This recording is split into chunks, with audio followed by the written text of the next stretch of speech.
कि दोनों के बीच आपको हम आश्वस्त करते हैं कि कहीं कोई आमने सामने नहीं है।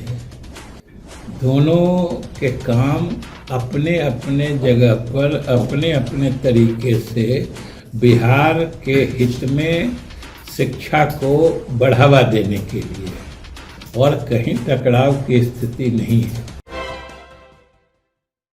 नमस्कार, आप देख रहे हैं सिटी पोस्ट लाइव और मैं हूं आपके साथ हर्षिता प्रताप सिंह।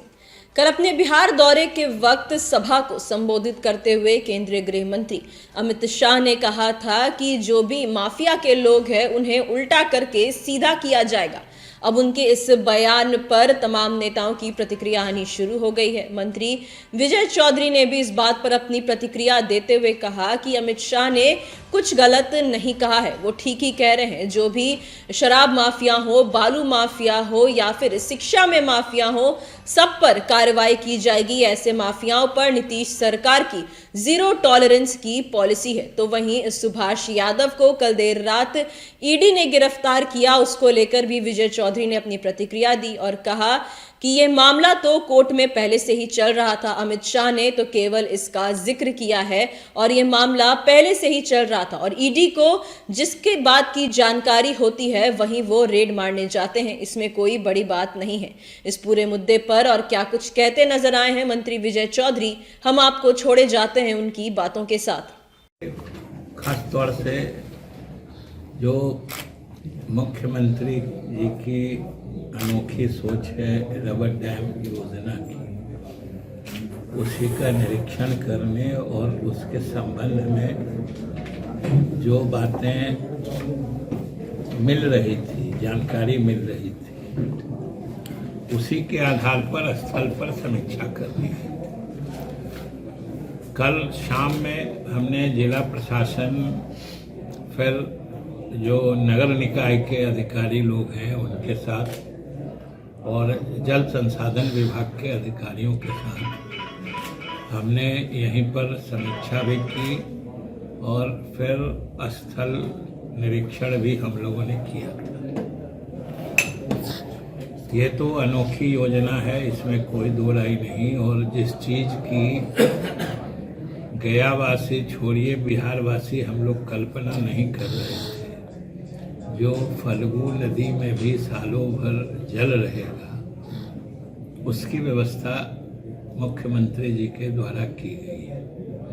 एक चीज़ जो शिकायत मिल रही थी और जो हमें कल लगा भी कि चूंकि ये नदी धार्मिक नदी और धार्मिक आस्था की भी नदी है, यहाँ देश भर के लोग अपने पितरों को पिंडदान करने आते हैं और उसमें कई सामग्रियां होती हैं जिनका पूजन विधि के समाप्त होने के बाद मान्यता के हिसाब से वो उसमें प्रवाहित करने चाहते हैं।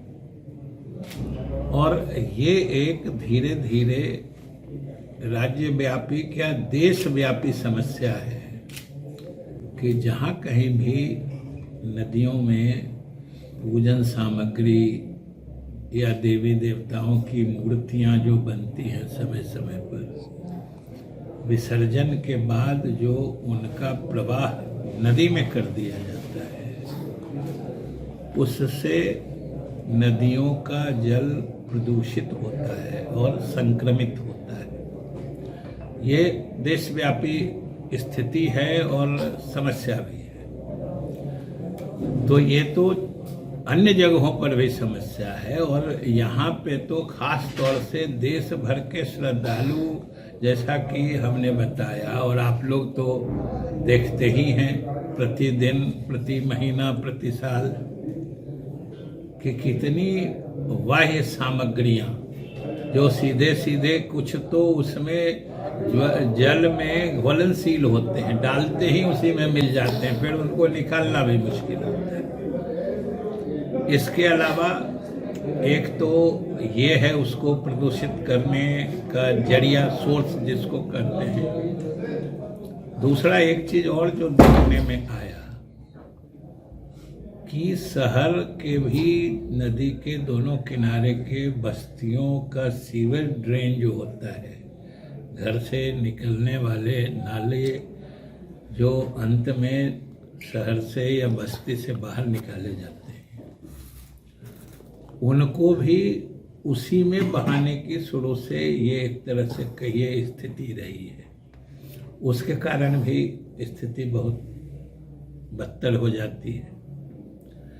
तो इन सब चीज़ों पर शुरू से ही कुछ प्रयास चल रहे हैं कि दोनों तरफ मास्टर ड्रेन बना के जो अलग अलग जगहों से बस्तियों से नाले आते हैं उनको उससे जोड़ के जो गंदा पानी है उसको, जो खास तौर से मुख्य एरिया है रबर डैम का, उससे बाहर जाके उसको निकाला जाए।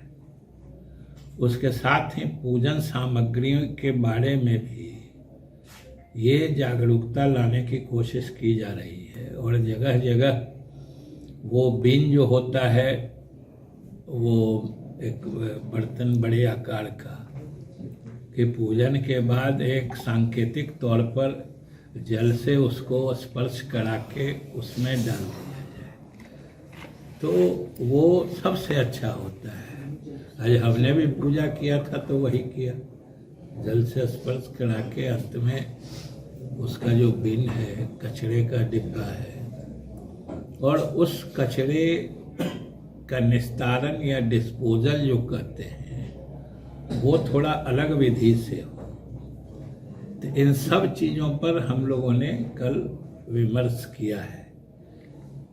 कुछ प्रयास हुए हैं, उसके अच्छे सकारात्मक नतीजे भी आए हैं, लेकिन अभी उसको बहुत आगे बढ़ाने की ज़रूरत है। अभी जितना हुआ है उससे हम उसका प्रदूषण नहीं रोक पाएंगे।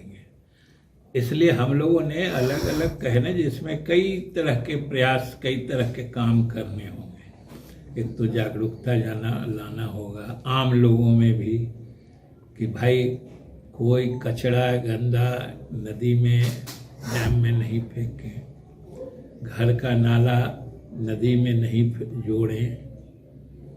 फिर जो पूजन सामग्री है उसको भी अलग उसका निस्तारण कर दें। इसके अलावा जो टेक्निकल काम है कि साल में एक बार तो उसके पूरे तौर पर मेंटेन करने की जो बात होती है, उसका रिवर फ्लो, क्योंकि डैम बनता ही है नदी के मुख्य धारा को रोक के, जो आपने देखा होगा।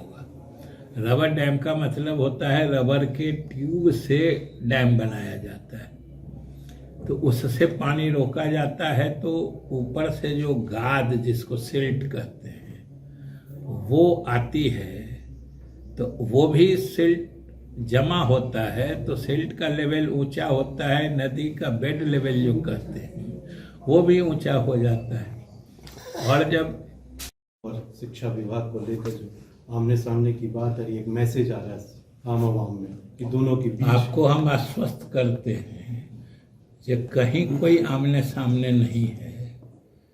दोनों के काम अपने अपने जगह पर, अपने अपने तरीके से बिहार के हित में शिक्षा को बढ़ावा देने के लिए, और कहीं टकराव की स्थिति नहीं है, और दोनों मिलके ही एक तरह से काम कर रहे हैं। एक मीटिंग बुलाते हैं, एक मीटिंग में नहीं जाने की बात कहते हैं। नहीं, मीटिंग तो बुलाते हैं, तो उन्होंने ही स्थगित किया है। जरूर जाएंगे, वाइस चांसलर जरूर जाएंगे, जाते ही रहे हैं।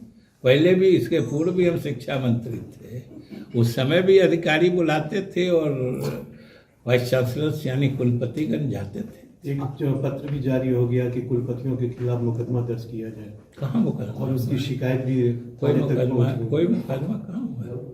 थाने में एफआईआर का कॉपी आ गया, लेकिन एफआईआर थाने में आवेदन की कॉपी आ गई। थाने में एफआईआर करने के लिए आवेदन की कॉपी आ गई। नहीं, उसको एफआईआर कहाँ हुआ है? और कुछ ईडी ने को जहाँ, अरे ईडी को जहाँ जहाँ पता चलता है कुछ गड़बड़ी का, वो जाती है। ईडी का जाना अपने आप में कोई बड़ी बात थोड़े है।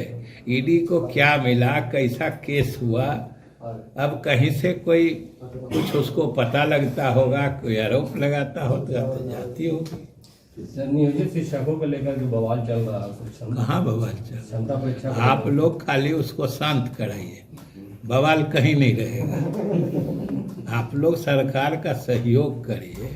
नियोजित शिक्षकों की मांग पर तो नियोजित शिक्षकों को सरकारी सेवा में परिणत होने का सरकार ने सुलभ अवसर प्रदान कर दिया है। और शुरू में ऑनलाइन परीक्षा की बात थी, फिर हम ही से लोग मिले थे जब हम इस बीच में मंत्री बने, तो उन्होंने कहा कि सर हम लोग तो बहुत पुराने लोग हैं, इसमें से बहुत लोग कंप्यूटर से परिचित उस किस्म से नहीं है। तो हमने फिर मुख्यमंत्री जी से बात की और पाठक जी से भी बात की। सबों ने कहा ठीक है सर, आप समझते हैं। और हमने 3 बार ऑनलाइन और 2 बार ऑफलाइन, और उन 5 में से तो नियोजित शिक्षकों को एक ही कोई परीक्षा पास करनी है, तो 2 बार कंप्यूटर से अलग भी हो रहा है, 3 बार ऑनलाइन भी हो रहा है। तो इसलिए कहीं कोई नियोजित शिक्षकों को कोई परेशानी नहीं है। और नियोजित शिक्षकों के जो परेशानी थी उनको दूर करने के लिए तो सरकार ने उपाय कर ही दिया। बहुत दूर चलिए, लालू जी और उनकी पार्टी पर बड़ा आरोप लगाया, गरीबों के जमीन कब्जाने का आरोप लगाया। यह भी कहा कि यह डबल इंजन की सरकार है, चेतावनी दिया कि उल्टी टांग के भूमाफियाओं को सीधा करेंगे। इस पर तो इसमें क्या गलत क्या है? कोई जमीन के बदले नौकरी या कोई ये नई बात अमित शाह जी ने कह दी, ऐसी बात तो नहीं है। उससे संबंधित मामला तो पहले से न्यायालय में ही चल रहा है, उन्होंने तो सिर्फ इसका जिक्र किया होगा, कोई नई बात नहीं है। और माफिया चाहे ज़मीन से जुड़े हों, शराब से जुड़े हों, शिक्षा से जुड़े हों, कहीं भी किसी चीज़ से काम करने वाले जो माफिया या षड्यंत्रकारी लोग हैं, उसके खिलाफ तो कार्रवाई करना, और अपराध के खिलाफ जो 0 टॉलरेंस की नीति है, ये तो मुख्यमंत्री नीतीश कुमार जी के सरकार की विशेषता रही है। और जब गृह मंत्री जी ने भी कहा है तो हमें पूरी उम्मीद है कि इन सब चीज़ों में केंद्र की मदद से हम और ज़्यादा प्रभावकारी ढंग से सफल हो पाएंगे। सर, ये